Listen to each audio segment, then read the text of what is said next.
भगवान शंकर के शरण में सारे देवता पहुंचे। इस गीत को, भजन को लिखने वाले, ये भजन हम लोग ही गाते हैं, हम लोगों के लिए लिखी गई।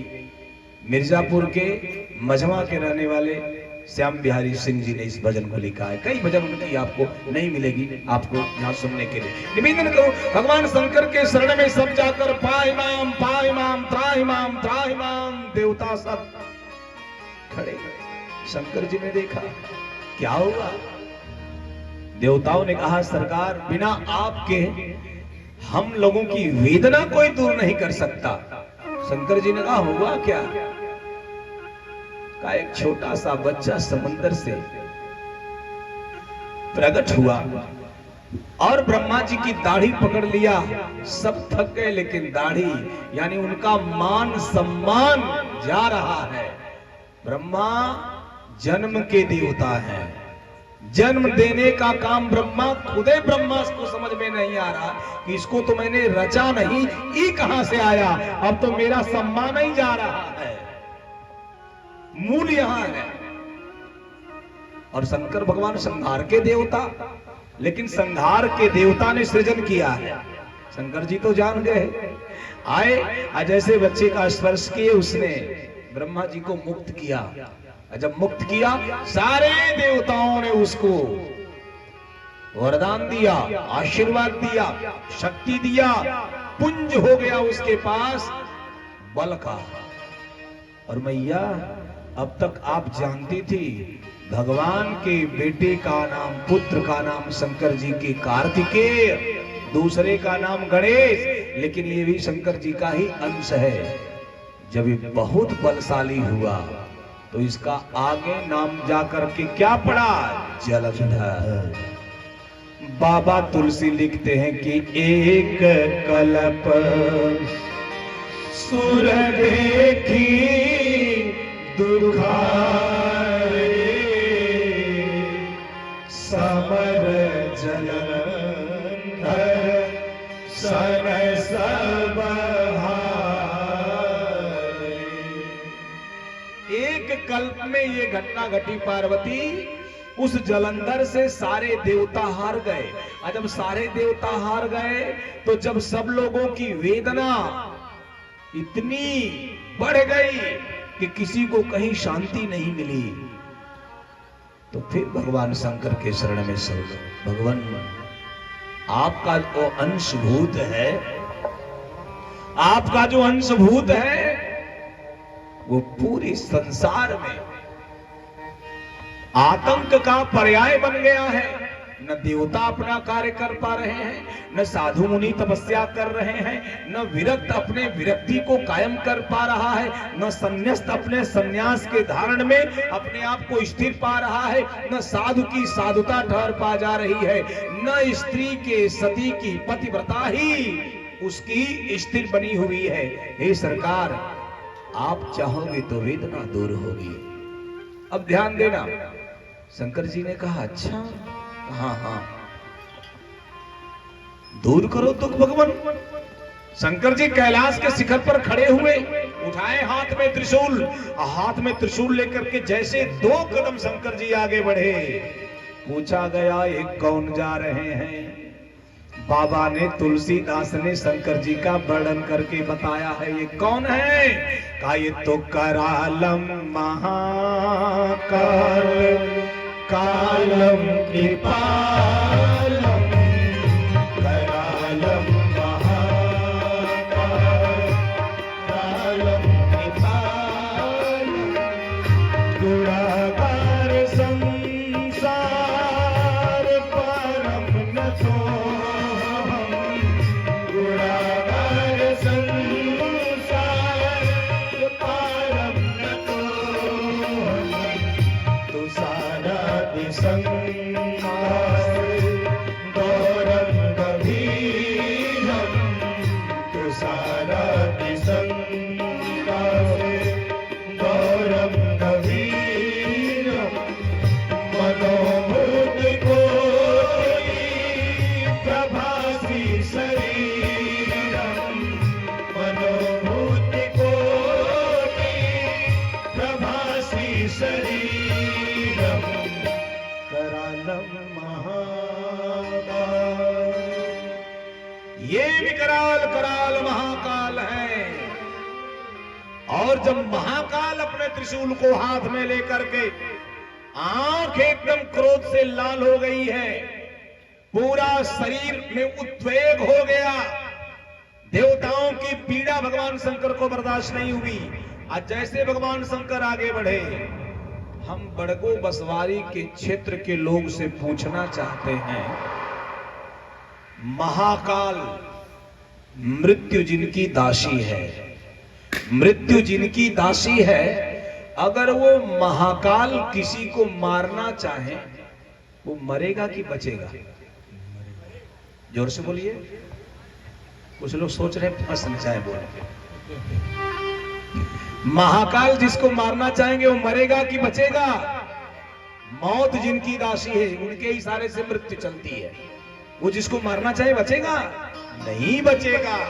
लेकिन यहां विपरीत परिस्थिति हो रही है। बाबा लिख रहे हैं कि शंभु किन्न संग्राम अपारा, शंभु किन्न संग्राम अपारा, अनुज महाबल मरई न मारा, अनुज महाबल मरई न मारा। शंभु किन्न संग्राम अपारा, शंभु किन्न संग्राम अपारा, अनुज महाबल मरई न मारा, अनुज महाबल मरई न मारा। परम सती असुरा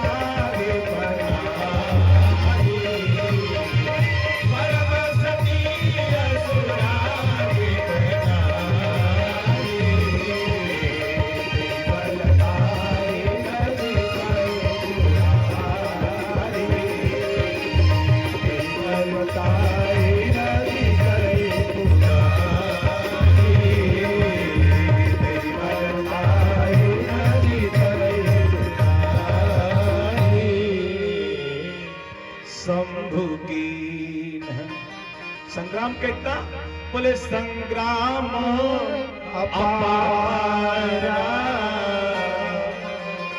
अपार संग्राम अपने हाथ से नहीं नाप सकते, छोटा हाथ है। अपार संग्राम भगवान शंकर ने किया, मार दिया गया। बाबा लिखते कि धनुज महाबल मरई न मारा। महाबलवान धनुज मारे मारा नहीं गया, नहीं मारा गया।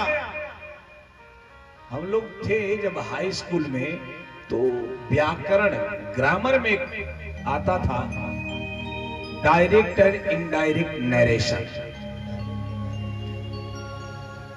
Direct and indirect narration. तो डायरेक्ट में इस बात को सीधी, इनडायरेक्ट में घुमा करके यहां कहा गया शंभु किन्न संग्राम अपारा, धनुज महाबल मरई न मारा। नहीं मारा गया अपार युद्ध के बाद। यानी इनडायरेक्ट में कहा जा सकता है कि भगवान शंकर युद्ध में हार गए, मारा नहीं गया। शंकर जी युद्ध में हार गए।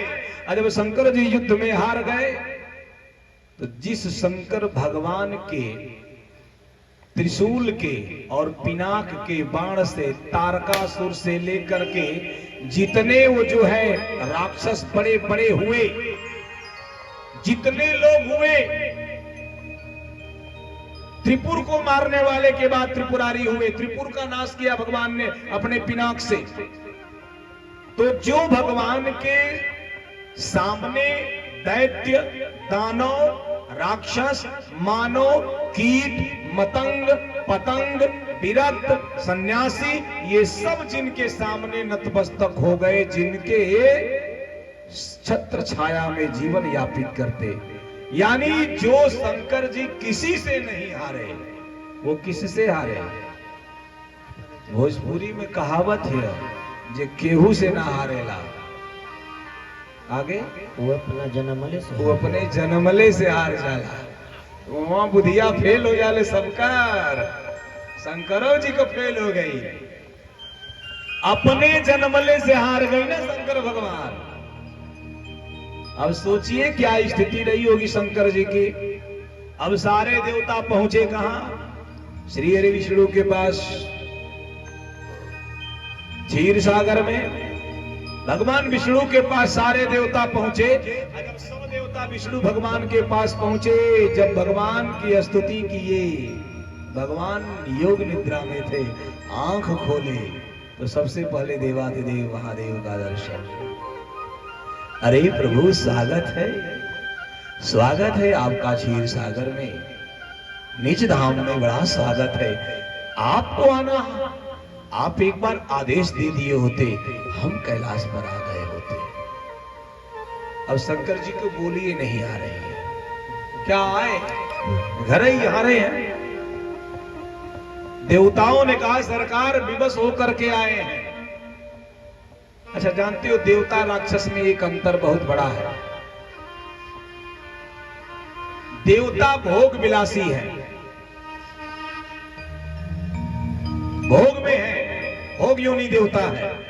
लेकिन और राक्षस भी भोग विलासी है। अंतर यही है, राक्षस जब सताए जाते हैं और राक्षस जब पीटे जाते हैं तो अपने बल के आश्रय में रहते हैं, और देवता जब सताए जाते हैं तो भगवान के पास जाते हैं। राक्षस संसार में दौड़ते हैं और देवता भगवान के पास दौड़ते हैं। तो सारे देवताओं ने कहा देखिए हमारा यज्ञ मंडप शोभायमान हो रहा है, पूज्य चरण आचार्य श्री का आगमन हुआ। मैं चाहूंगा एक बार जोरदार तालियों से ऐसे महापुरुष का स्वागत किया जाए। व्यास गादी से आपका अभिनंदन है, वंदन है। निवेदन करूं, भगवान श्री हरि विष्णु ने कहा अच्छा क्या हुआ? देवताओं ने कहा बहुत बुरा हुआ। भगवान ने कहा क्या हुआ?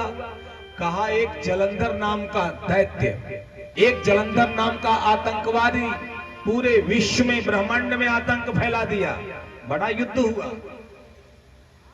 भगवान विष्णु ने कहा तो युद्ध में मारा गया? कहा नहीं। कहा शंकर जी ने युद्ध किया। जैसे देवताओं ने कहा शंकर भगवान ने युद्ध किया, विष्णु भगवान ने हंस के कहा तब तो मार दिया गया होगा। जानते सब हैं, जानते लीलाधारी सब हैं, लेकिन घुमाओ मैंने उनकी बाणी भी बड़ी टेढ़ी मेढ़ी है, वो टेढ़े खड़े ही नहीं होते हैं, बाणी भी टेढ़ी है। भगवान ने कहा शंकर भगवान भी हार गए? हाँ, क्या हुआ? शंकर जी आपसे ज्यादा शक्तिशाली है? नहीं। ज्यादा बलवान है? नहीं। ज्यादा विद्वान है? नहीं। ज्यादा शक्तिमान है? नहीं। तो फिर क्यों आप हार गए जलंधर से? सारे देवता बोले यही नहीं समझ में आ रहा। जब गुत्थी कहीं नहीं सुलझती है तो आप ही के पास हम लोग आते हैं। अच्छा, भगवान ने आंख मूंदा फिर खोला। हम जान गए क्यों नहीं मारा गया, अब क्यों वो जीत गया, आप लोग पराभूत हुए। बोले क्यों? तो भगवान श्री हरि बोल रहे हैं जिसलिए जलंधर जीता उसका कारण ये लोग सामान्य है क्या? बड़ी ऊंचाई पर है। कहा परम सती असुराधिप नारी अति बलता न चितई पूरा। उसकी पत्नी वृंदा परम सती है और उसके सतीत्व की वजह से जलंधर युद्ध में मारा और जीता नहीं गया। ये सामान्य नहीं है। अगर कोई 5 बरस, एक तो सीपीएमटी बीट करे, नीट क्वालिफाइड करे, इसके बाद तो वो एमबीबीएस होगा सामान्य, और इसके बाद एमडी करना है तो और पढ़े, डीएम बनना है तो और पढ़े, सर्जन बनना है तो और पढ़े, तब होगा डॉक्टर।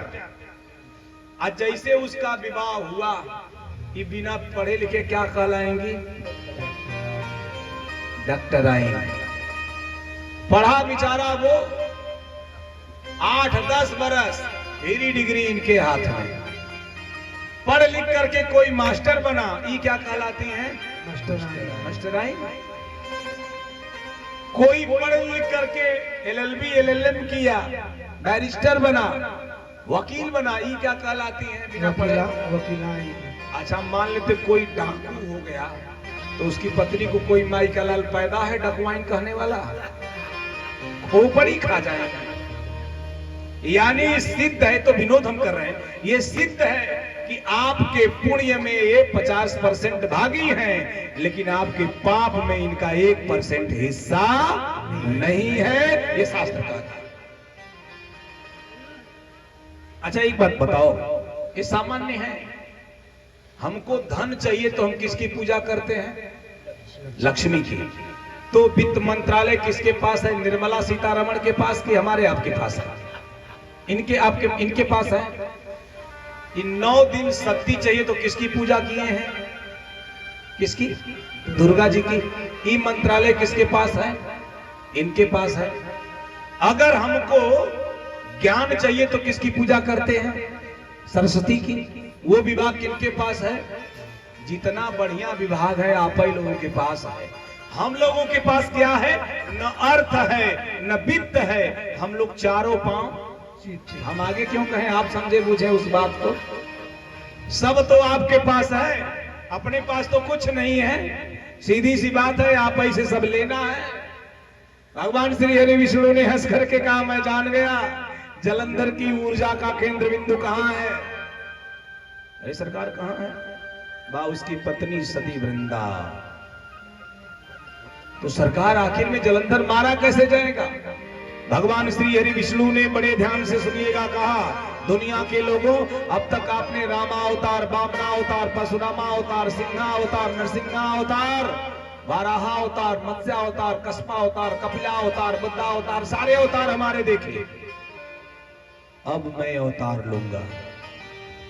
सरकार क्या बनोगे? कहा राक्षस बनूंगा। क्यों? बोले सती वृंदा के सतीत्व को नष्ट करना है। अरे देवताओं के तो मुंह खुल गए, सरकार यज्ञ विष्णु, यज्ञ ही विष्णु है, अविष्णु ही यज्ञ है, धर्म की धुरी है विष्णु। और विष्णु भगवान इतना बड़ा अनर्थ करने जा रहे हैं। एक पति व्रता के पाति व्रत धर्म को नष्ट करना, ये कहां का धर्म है सरकार? अपराध कर रहा है जलंधर और दंड देंगे वृंदा को। बात समझ में आ रही है? अच्छा एक चीज और बताएं, हम लोगों को खटिया में क्या काटता है? क्या काटता है? खटमल।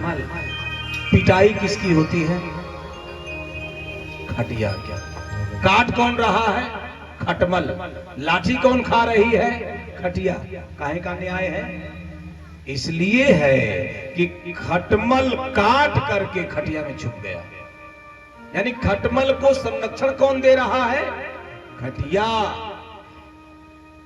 संरक्षण अगर वो नहीं देती तो दिखता, हमको काटता भी नहीं। तो वृंदा क्या है? धर्म है। और जलंधर क्या है? अधर्म है। लेकिन दुर्भाग्य से धर्म अधर्म का कवच बन गया है। रावण क्या है? धर्म अधर्म है। विभीषण क्या है? धर्म है। लेकिन विभीषण क्या कर रहे हैं? रावण का कवच बन करके खड़े हैं। इसीलिए बाबा तुलसी लिखते हैं कि जब रावण ने विभीषण का त्याग कर दिया तो बाबा ने लिख दिया कि रावण जब ही विभीषण त्यागा तो भयउ विभव बिनु तबहि अभागा। अस कही चला विभीषण जबहि तो आयुहीन भये सब तबहि। कबहि बोले जब विभीषण चला गया, यानी राक्षसों की उम्र कौन बढ़ा रहा था? विभीषण। विभीषण क्या है? धर्म। रावण क्या है? अधर्म। वृंदा क्या है? धर्म। जलंधर क्या है? अधर्म। लेकिन अधर्म की कवच वृंदा बनी हुई है, इसलिए कवच को तोड़ना जरूरी है। धर्म बड़ा कठिन है साहब, बहुत समझना कठिन है। ईमानदारी से कहूं, एक प्रश्न और, अश्रद्धा न पैदा हो विष्णु भगवान के प्रति आपकी, इसलिए बोल रहा हूं। यज्ञ करना धर्म है कि अधर्म? बोलो। जोर से बोलो। आचार्य जी यज्ञ करना तो धर्म है, यज्ञ नष्ट करना धर्म है कि अधर्म? अधर्म। यज्ञ करना धर्म, नष्ट करना अधर्म। रावण यज्ञ कर रहा था, राम जी ने नष्ट कर दिया, धर्म किया धर्म, है ना? लेकिन बाबा खोलते हैं कि नाथ करई। विभीषण जी पहुंच के राम जी के पास कहते हैं, सरकार रावण यज्ञ कर रहा है। अरे वाह, रावण को तो बुद्धि आ गई, मैं तो बड़ा प्रसन्न हूं। अगर रावण यज्ञ कर रहा है तो ये तो उत्सव का समय है। विभीषण, उत्सव मनाया जाए कि बुरा आदमी यज्ञ कर रहा है। विभीषण ने कहा पूरा सुन लीजिए। कहा क्या? कहा नाथ करई रावण के जागा,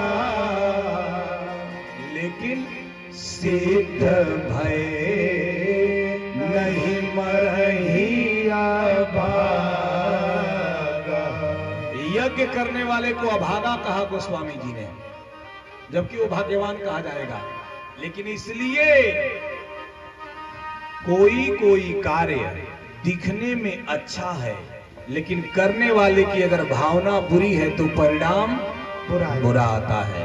कोई कोई कार्य दिखने में बुरा है, लेकिन करने वाले की भावना अच्छी है तो परिणाम अच्छा है।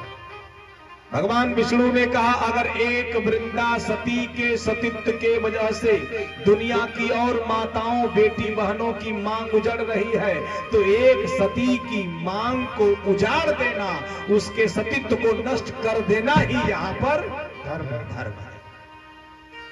यहां पर उसके सतीत्व को नष्ट करना ही धर्म है, क्योंकि उसका धर्म अधर्म को प्रश्रय दे रहा है। भगवान ने कहा शंकर जी से, जाइए युद्ध करिए, मैं आता हूं। श्रोता, भगवान शंकर जी भयंकर युद्ध किए रावण उससे, जलंधर से बहुत भयंकर युद्ध हुआ, चलता रहा। उसी समय श्री हरि विष्णु भगवान सियावर रामचंद्र की जय। दुनिया का सबसे बड़ा आश्चर्य मैं बताऊं क्या होता है? 4 नारी अगर जा रही हैं और 5 नारी कथा सुन रही हैं, तो नारी नारी को देखेगी, यही आश्चर्य है, जबकि ये भी नारी है। दुनिया का सबसे बड़ा आश्चर्य है, कथा में ही रही है, दोष लगता है। निवेदन करूं आपको, ध्यान दीजिएगा। भगवान जलंधर का रूप बनाए विष्णु भगवान, अब कहां पहुंच गए? वृंदा के राजप्रासाद के सामने। अब 2 बातें हैं इसमें। पहली बात, वृंदा का सतीत्व नष्ट करना है, और दूसरी बात, वृंदा का पातिव्रत धर्म जब पूर्ण होता है तो शास्त्र का नियम है, या तो परमेश्वर को पति मान लो या तो पति को परमेश्वर मान लो। जब पति को परमेश्वर मान करके उपासना माताएं करती हैं, और जब पातिव्रत धर्म पूर्ण होता है तो भगवान ने डिमडिम घोष करके कहा है, जिस दिन पातिव्रत धर्म पूर्ण हो जाएगा, मैं तुम्हें स्वयं तुम्हारे पति के रूप में तुमको स्वीकार कर लूंगा। वृंदा का पातिव्रत धर्म पूर्ण हो गया है। भगवान श्री हरि विष्णु भगवान जलंधर बन के उपस्थित। जैसे जलंधर बन के उपस्थित हुए, वैसे वृंदा ने देखा सजी, अपने सजी, पूजा का थाल सजाई, सज के सजा करके आरती उतारा।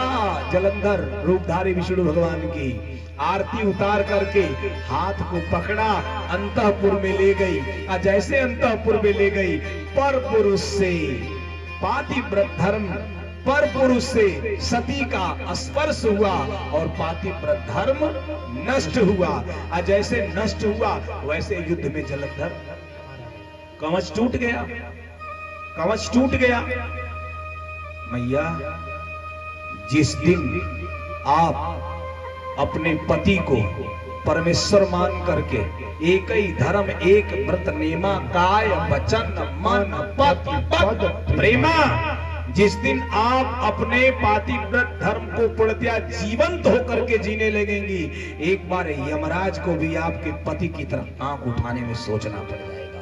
ये नारी होती है, इसको नारी कहते हैं। इतनी क्षमता आपके अंदर है, इकलौती दुनिया की नारी। हर एक लोग कहते हैं सुनीता विलियम्स, कल्पना चावला चंद्रमा पर पहुंच गई, अंतरिक्ष में चली गई। अरे छोड़ो साहब, हमारे तो विद्वान कहते हैं अंतरिक्ष में भ्रमण करना बहुत सामान्य बात है।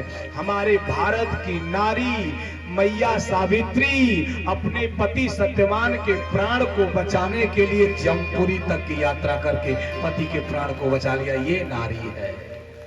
इतनी ऊंचाई पर हमारी माताएं जीती हैं। नारी जब अपने नारित्व पर आती है तो निखिल कोट ब्रह्मांड नायक को लालना बना करके पालने में झुला देती है। नारी जब अपने नारित्व पर आती है तो तलवार निकाल करके अंग्रेजों के दांत खट्टे करके लक्ष्मीबाई बन जाती है। नारी जब अपने नारित्व पर आती है यमपुरी तक जा करके यमराज से अपने पति के प्राण को छीन करके लाती है। नारी जब अपने नारित्व पर आती है तो पाकिस्तान के 2 टुकड़े करके विश्व के नक्शे में बांग्लादेश का जन्म कर देती है। नारी जब अपने नारित्व पर आती है तो पहला आईपीएस बन के किरण बेदी हो जाती है। नारी जब अपने नारित्व पर आती है तो पूरे परिवार को संस्कार से भर करके कन्हैया की मैया बन करके यशोदा और देवकी की ऐसे पूरे धराधाम पर छा जाती है। ये नारी। जयशंकर प्रसाद ने तो कामायनी महाकाव्य में बड़ी ऊंचाई पर आचार्य श्री आपके चरणों में समर्पित है। जयशंकर प्रसाद ने कामायनी महाकाव्य के श्रद्धा सर्ग में लिख दिया, नारी तुम केवल श्रद्धा हो, विश्वास न जत नग पग तल में, पीयूष स्रोत सी बहा करो, जीवन के सुंदर समतल में। यत्र नारी पूजयन्ते रमन्ते तत्र देवता। उछल करके पलंग से दूर खड़ी हुई और खड़ा होकर के बोली, मेरे पति के रूप में मेरे साथ छल करने वाले तुम अपने रूप में आ जाओ, अन्यथा मैं अपने सतीत्व से तुम्हें जला करके भस्म कर दूंगी। जैसे कहा वैसे श्री हरि विष्णु भगवान अपने रूप में शांताकारम भुजगशयनम पद्मनाभम श्रेष्ठम विश्वाधारम गगन सदृश्यम में भगवान पीतांबर धारण किए मंद मंद मुस्कुराते वृंदा को दर्शन दे रहे थे। वृंदा ने हाथ जोड़ लिया, आंखें छलछला पड़ी। रो करके वृंदा ने कहा, विष्णु भगवान आपने मेरे साथ छल किया और छल करके मेरे माथे के चमकते हुए विद्या की चमक को फीकी कर दिया, मेरे मांग में दमकते हुए सिंदूर के दमक को फीकी कर दिया, मेरे हाथों में कनकते हुए कंगन और चूड़ियों की खनक को समाप्त कर दिया। मैं जो सधवा के लिबास में लिपट करके इस राजप्रासाद में गुनगुनाते घुमराते हुए घूमा करती थी, आज आपने सधवा का वस्त्र उतार करके मुझ में वैधव्य भर दिया, मुझे विधवा बना दिया। अरे मैं तो लुट गई। आपका हृदय नहीं है, आपका नील नीलय नहीं है, आपके हृदय में स्पंदन नहीं है, आपके हृदय में करुणा नहीं है, आपके हृदय में ममता नहीं है, आपके हृदय में दया नहीं है, आपके हृदय में वात्सल्य नहीं है। मैं वृंदा आपको जड़वत हृदय रखने के कारण श्राप देती हूं कि जाओ पत्थर हो जाओ। वही गंडकी में जो शालिग्राम भगवान मिलते हैं, वही भगवान श्री हरि विष्णु ठाकुर बन गए। बिना ठोकर खाए कोई ठाकुर नहीं बन सकता। इतना आसान है क्या? गोरखपुर से वहां तक पहुंच जाना, ठोकर खाना पड़ेगा तब लखनऊ का सिंहासन मिलेगा। बिना ठोकर खाए कोई ठाकुर नहीं बन सकता। भगवान ठाकुर बन गए, और जब ठाकुर बन गए वृंदा रो रही है, रुदन कर रही है। नारद बाबा सूचना प्रसारण मंत्री पहुंच गए बैकुंठ। लक्ष्मी जी श्रृंगार कर रही, कान में, नाक में, मांग में, गला में, बाजू बंद, सब कमर बंद पहन रही है। विष्णु भगवान के प्रतीक्षा में नारद बाबा बोले, भैया बड़ा सज रही हैं। अरे आपके स्वामी आने वाले हैं, आपके नारायण आने वाले हैं, श्रृंगार कर रही हूं, आएंगे आरती उतारेंगे। नारद बाबा बोले, आरती नहीं उतारेंगे, आएंगे नहीं, लड्डू। क्या बोले लड्डू बन गए। पहुंची माता लक्ष्मी वहां, अपने पति को पत्थर में परिणित देखा, वृंदा की तरफ क्रोधित नजरों से देखा और क्रोधित होकर के बोली वृंदा से, वृंदे तूने मेरे पति को पत्थर में परिणित कर दिया। तू नारी है, मैं नारी हूँ, तुझमें करुणा, तुझमें करुणा, मुझमें करुणा, तू सती है, मैं सती हूँ, तुझमें स्नेह, मुझमें स्नेह, तुझमें वासल, मुझमें वासल, तुझमें प्रेम, मुझमें प्रेम, फिर भी तूने मेरे पति को पत्थर में परिणित कर दिया। अरे वृंदा, तेरा हृदय नहीं है, काष्ठ है, इसलिए जा जंगल की घास हो जा। वही वृंदा तुलसी हुई, जिनकी कार्तिक शुक्ल पक्ष एकादशी, जिसको देवउठानी एकादशी करते हैं, तुलसी विवाह होता है किसके साथ? विष्णु भगवान के साथ। वो तुलसी हुई। और जैसे तुलसी श्राप दिया तुलसी वृंदा को, वृंदा ने रोते हुए लक्ष्मी से कहा, लक्ष्मी जाके पैर न फटाई बेवाई, सो का जाने पीर पर आई। मैंने क्यों तुम्हारे पति को श्राप दिया जानती हो? कहा क्यों?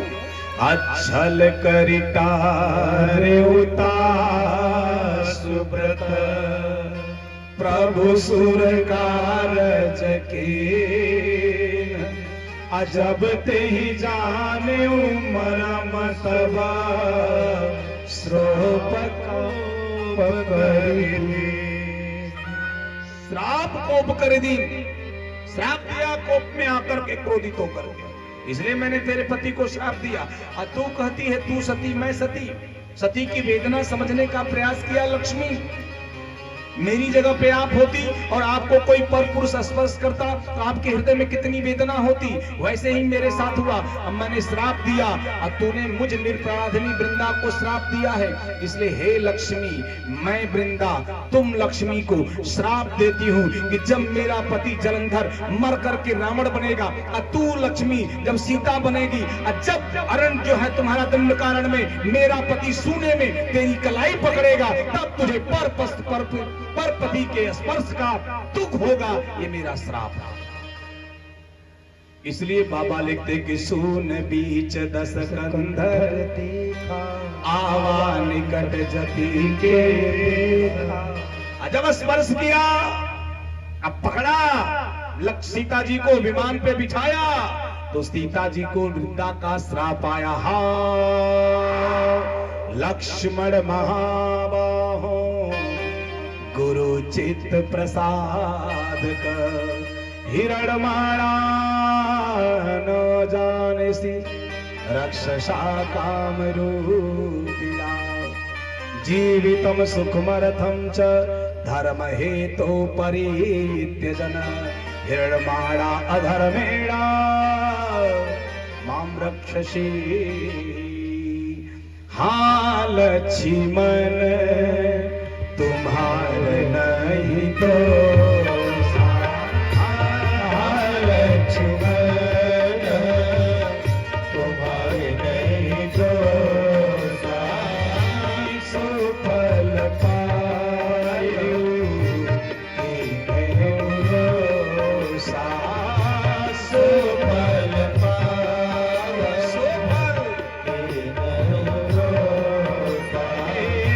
सुफल पायो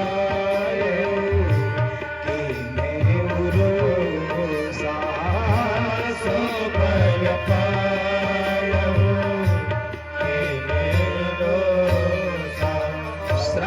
वृंदा जी ने लक्ष्मी जी को। शंकर जी ने पार्वती से कह दिया, एक जन्म कर कारण